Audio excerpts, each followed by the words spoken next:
বন্ধুরা, আমি আমার রান্নাঘর মোস্ট ক্লাসিক কিচেনে আজকে আমি বানিয়ে দেখাবো বড়ি দিয়ে বাঁধাকপির দম। এটা একটা নিরামিষ রান্না, দারুণ সুস্বাদু খেতে। আসুন দেখে নিই এটা বানাতে আমার কি কি উপকরণ লাগছে। এই রান্নাটা বানানোর জন্যে একটা মিডিয়াম সাইজের আমি বাঁধাকপিকে একদম ক্যাবেজ একে একদম ঝিরি পাতলা করে কেটে নিয়েছি। দেখুন, হ্যাঁ, এখানে আমি নিয়েছি তিন চারটে আর মিডিয়াম সাইজের আলু। তাকে আমি কেটে অল্প নুন দিয়ে ভাপিয়ে নিয়ে আমি ফ্রাই করে রেখেছি হালকা। সাদা বড়ি ওকে হালকা ফ্রাই করে নিয়েছি। এখানে আমি রিফাইন্ড অয়েল নিয়েছি, আপনি সর্ষের তেলও নিতে পারেন। ফোড়নের জন্য শুকনো লঙ্কা, তেজপাতা আর জিরে নিয়েছি গোটা।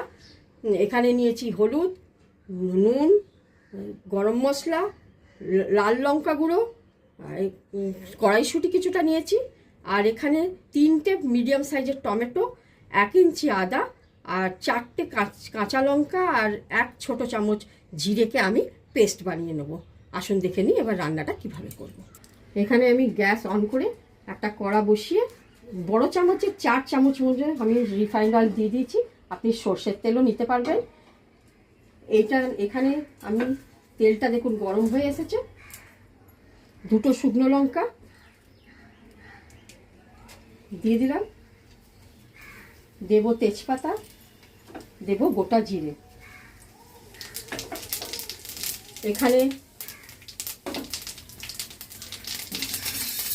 এটা একটু নেড়ে চেড়ে নেবো। দেখুন তেলটা হয়ে এসছে আর এটা ফোড়নটা ফুটে গেছে। এটা আমি পেস্ট বানিয়েছিলাম সেটা আমি দিয়ে দিলাম। টমেটো, আদা, জিরে আর লঙ্কা দিয়ে কিছুক্ষণ নাড়াচাড়া করব। দেখুন একটু নাড়াচাড়া করে নিয়েছি, ফুটছে একটুখানি। এর মধ্যে আমি দিয়ে দেবো ছোট চামচে 1/2 চামচ হলুদ গুঁড়ো, 1/2 চামচ লঙ্কা গুঁড়ো, ছোট চামচের 1 চামচ চিনি। একটু নাড়াচাড়া করে নেবো, কারণ জিরে আমি আগেই বেটেছি, এই জন্য জিরে আলাদা করে দিলাম না। দেব কড়াইশুঁটি দিয়ে নাড়াচাড়া করবো। এটা একটু কষানো হবে। অল্প কষানো হয়ে গেছে। দেখুন এর মধ্যে আমি এই যে ভাপানো আর ভাজা আলু ওগুলো আমি দিয়ে দেবো।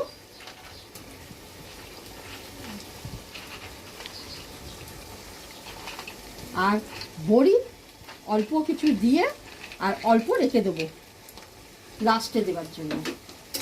দিয়ে এটাকে ভালো করে নাড়াচাড়া করব আর দেবো স্বাদ মতো নুন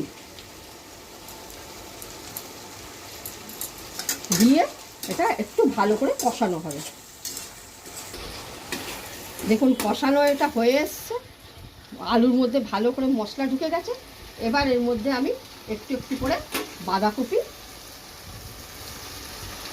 দিতে থাকবো, আবার নাড়তে থাকবো, আবার উলট পালট করে আবার ওর মধ্যে আমি বাঁধাকপি দিতে পারবো। একসঙ্গে বাঁধাকপি পুরোটা দিলে বাইরে বেরিয়ে পড়ে যেতে পারে।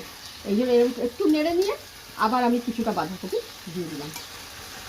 আর আঁচটাকে আমি একদম মিডিয়াম লোতে রাখবো। দেখুন নাড়াচাড়া করে এবার এটাকে একটু ঢাকা দেবো আর মাঝে মাঝেই ঢাকা খুলে নেড়ে চেড়ে আবার ঢাকা দেবো। ঢাকা খুলে আমি একটু নাড়তে থাকবো আস্তে হবে। আর কি এটা একদম মিডিয়াম লো ফ্লেমে করবেন রান্নাটা। দারুণ সুন্দর গন্ধ ছেড়েছে।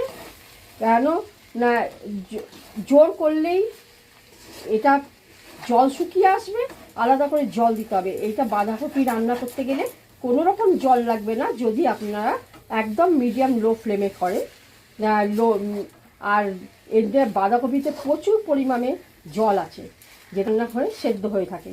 এটা পদটা আমি নিরামিষভাবে রান্না করলাম, যেটা আপনি যে কোনো উপোস বা পুজোর দিনে আপনি খেতে পারবেন।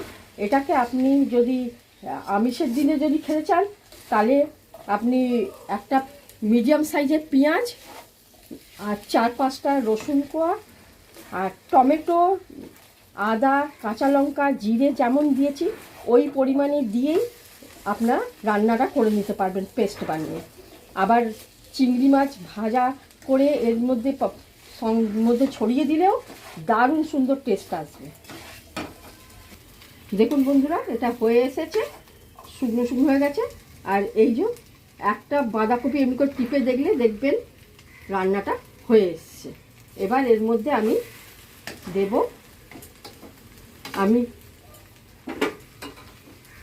গরম মশলা 1/4 ছোটো চামচের, আর ভালো ঘি, গাওয়া ঘি যেটা, সেটা আমি বড় চামচে 2 চামচ দিয়ে গ্যাসটা অফ করব। কিছুক্ষণ ঢাকা দিয়ে রাখবো, তারপর সার্ভ করব। এই রান্নাটা আমি একটা বাটিতে সার্ভ করে নিলাম, দারুণ সুন্দর দেখতে হয়েছে। এটাকে দেখুন, আমি কিছু বড়ি বাঁচিয়ে রেখেছিলাম, এই বড়িগুলোকে আমি একটু ভেঙে নিয়েছি, গুঁড়িয়ে নিয়েছি। কিছু বড়ি এর মধ্যে আমি দিয়ে আমি গার্নিশ করে নিচ্ছি। খেতে তেমনই সুস্বাদু। এটাকে আপনি লুচি, পরোটা, গরম ভাত বা যে কোনো অনুষ্ঠানে আপনি এটা খেতে পারবেন। তা এটাকে বাড়িতে বানিয়ে ফেলুন। কেমন লাগলো কমেন্টসে জানান। ভালো লাগলে লাইক, শেয়ার, সাবস্ক্রাইব অবশ্যই করুন। ধন্যবাদ।